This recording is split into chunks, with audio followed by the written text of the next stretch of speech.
Okay, what we're doing here is we're grinding a piece of soft steel. It's going to be about 18 inches long. If you want to look at this, you can. 18 inches long. Right now, we're letting it spark out, and what I'm going to do is I'm going to take another 3/10 on the dial down here, and we're going to let it take a cut to give you a view of it. So what we're going to do is take 3/10 right here.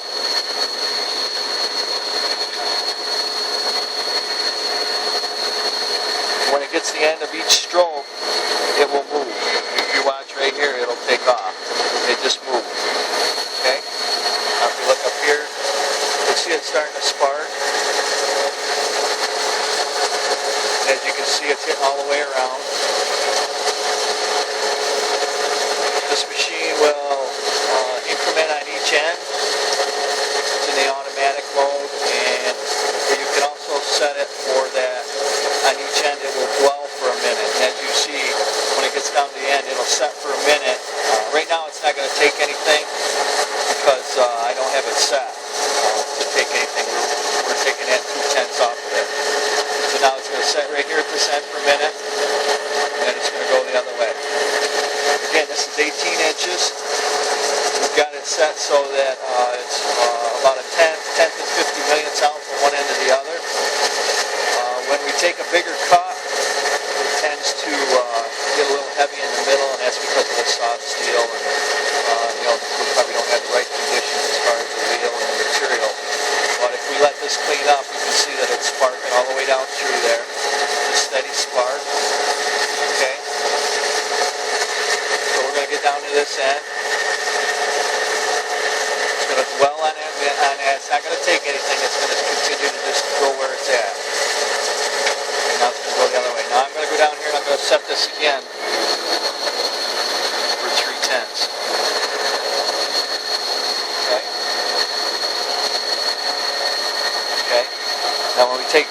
Now when it comes to the end of that, I know you're not going to be able to see this very good, but this will move. If you put your finger on it, you can see it, and it will move when it gets to the end of the stroke.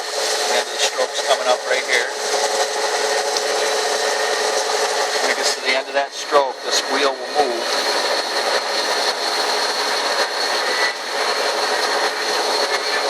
Great.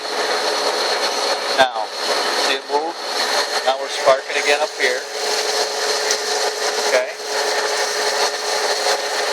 Now that'll be a steady spark all the way across there, that 3/10. Right now it's taking 3/10 off that OD.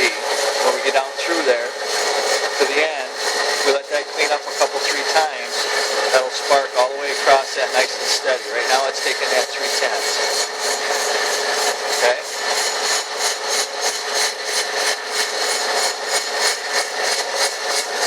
Sparking a little heavy in spots right now, but if we let that go across there a couple times, that spark will even right out. It'll settle right in and it'll spark solid all the way around there. And again, I think it's because of the material. As you can see, the spark is settled out.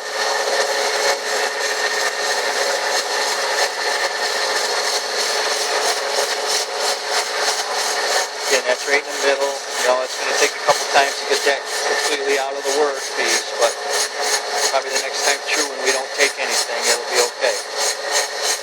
Okay?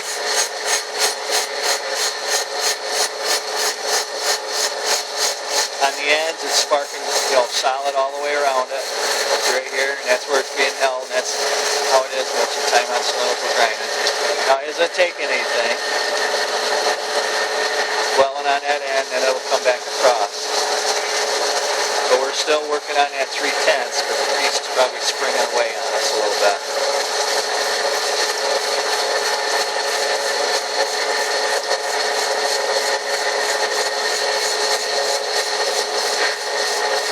Still pushing away, that's why you get that alternating spark. And when we get this going, we'll come back down through here again. It probably should be cleaned up.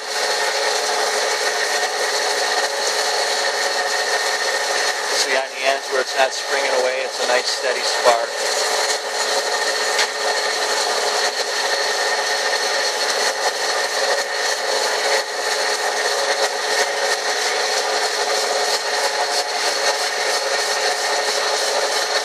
table speed is adjustable. The head of the spindle where it's spinning, that is adjustable also. Speed-wise, it has an adjustable dwell. The in-feed that I showed you before, that's adjustable. It's from 1 in 1,000 to 2/10 to 3/1000 is the increment in. But again, you can adjust that by the dial. Okay, now this time here we should clean up pretty good. You'll see a nice steady spark. It's not sparking on the end. You'll probably see a little more spark in the middle, and that's just because the material is pushing away.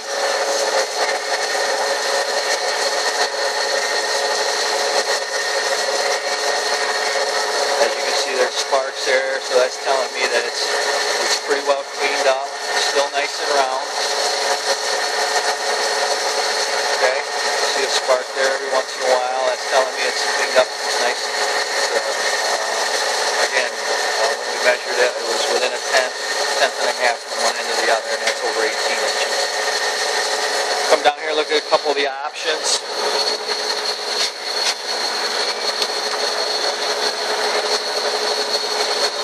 You have the headstock speeds are there, on-off button. Underneath here, you have a lever, which is right here. This is for automatic.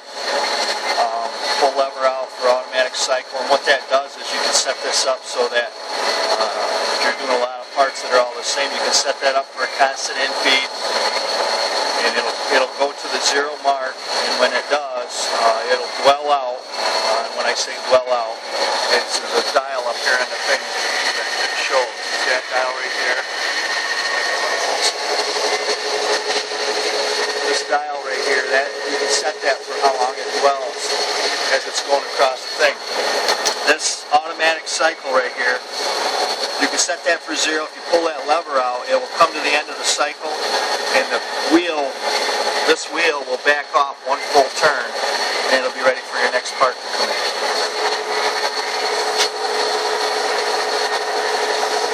The cross feed, hand wheel retraction, cross feed stop start. There's a head jog button. Table, headstock running with the table. Under here's all the buttons for different dwells at each end, left or right. And then this knob here controls your amount of feet in for the wheel up to this one up here. It controls the amount that comes in here. Okay? Enjoy.